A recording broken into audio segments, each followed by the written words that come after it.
What is up, guys? I'm KBHD here, and this is going to be a quick video on something just because it's been covered in depth by a lot of people already. If you're subscribed to anyone else tech on YouTube, you've probably already seen this, or if you're not subscribed to any other tech channels on YouTube, maybe this is the first time you're seeing this, but this is the iPhone 6 dummy body. So a lot of people have been getting their hands on this courtesy of Sony Dixon, who has had some notoriously great Apple leaks in the past, and I'll leave his Twitter link down below if you want to check out the rest of the stuff he shared.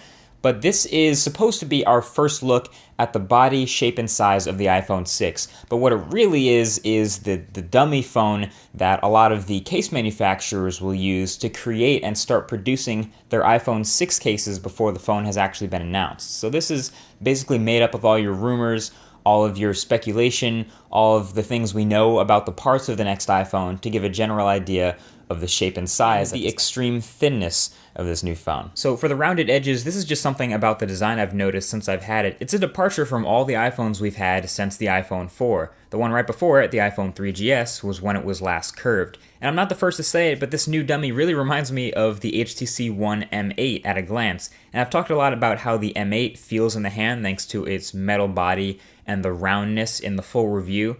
So it's definitely not going to be quite as slippery as the M8, mostly because it's not quite as big. But that brings us to our next point, which is the size of this iPhone.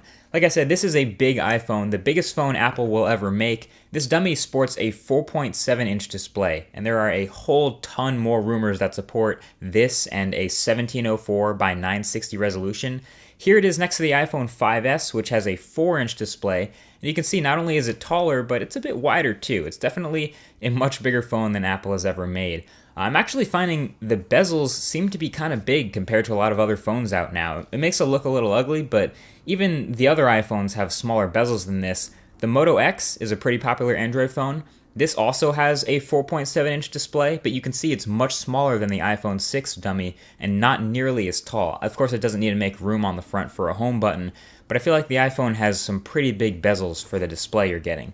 But of course, finally, where this phone is definitely not big is the thickness department. We've seen this before. The iPhone 6 is going to be a very thin phone. We're talking like 6 millimeters thin here in a metal unibody case, which is very impressive. And Apple's never really had problems with battery life on the iPhone. I mean, it's not the greatest, but seeing a new iPhone that's even thinner than the current iPhone kind of gets me questioning how big of a battery they can fit in here. But, you know, I guess if the iPhone's a lot taller, maybe they'll have enough space to fit the same size battery. Who knows? I always think about battery life when I see a phone as thin as this. But as you can see here, if we check out one of these pre-production iPhone 6 cases here, which has the interior measurement of just 6 millimeters, we can put the iPhone 6 dummy in it, and of course, it fits just perfectly. All the cutouts and all the speakers and the lightning port and the headphone jack and the volume and mute switch, they're all still there, and it's the same thinness now as the iPod Touch, which is incredibly impressive, and I don't really see any other phones out there that are quite as well built and only 6 millimeters thick, so it's really impressive and has me pretty curious. But that's about it as far as the aesthetic stuff. There are also, of course, some other minor things, which I guess are major when it comes to the iPhone, where the power button relocation, it is now on the side of the phone, which makes sense because it's a bigger phone and it would be harder to reach the top, so it makes sense to put that power button in an easy to reach spot.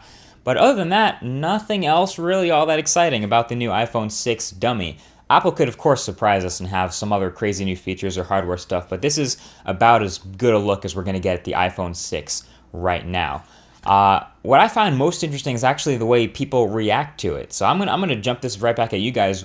Would you buy a 4.7-inch display iPhone? Would you buy a big iPhone like this? I know the back markings might not be finalized, and this might not be the exact final look of the design, but it tends to look a lot better when it's an actual working phone and the thing is on.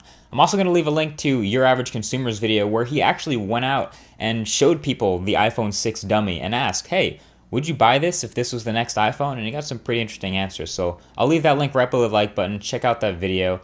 And other than that, that's about it. So thanks for watching this quick video. Talk to you guys in the next one.